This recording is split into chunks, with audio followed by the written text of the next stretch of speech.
So the first question had to do with the free movement of farmers.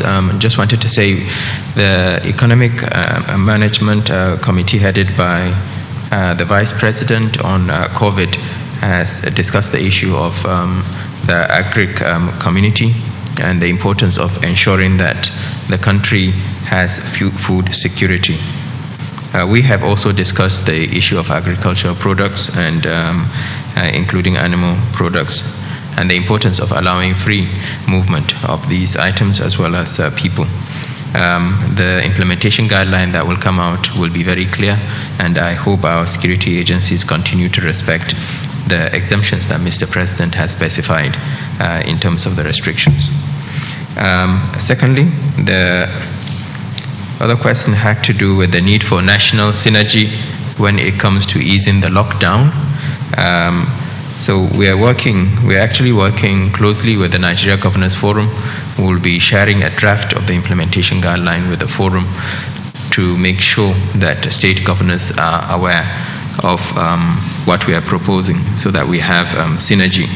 Having said that, Mr. President himself did say that there will be a minimum in terms of what the federal government will be applying nationwide, and state governments are still free to add on any other measure that might be required based on their local circumstances.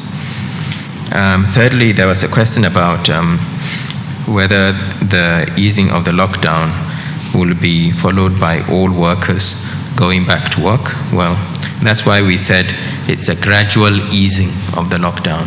And we'll provide further details in the coming days in terms of what we believe should be done to maintain physical distancing, to avoid mass gatherings, and to make sure that we have all the relevant tools such as hand washing facilities, etc., not only in our public but also in our private sector, to stop the spread of COVID infection.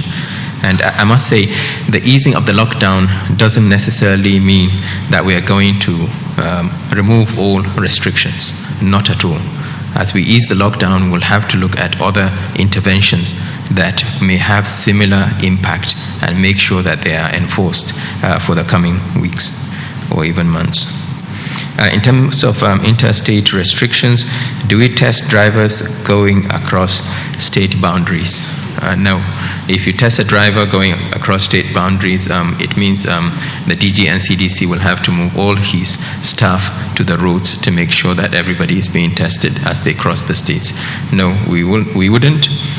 What would be more useful and I think more viable would be to make sure that we have some sort of checks for people traveling across state boundaries, such as temperature checks, that would allow us to pick those that are symptomatic. And that's where you get the best value for the COVID test, rather than testing generally in terms of the community. Thank you very much.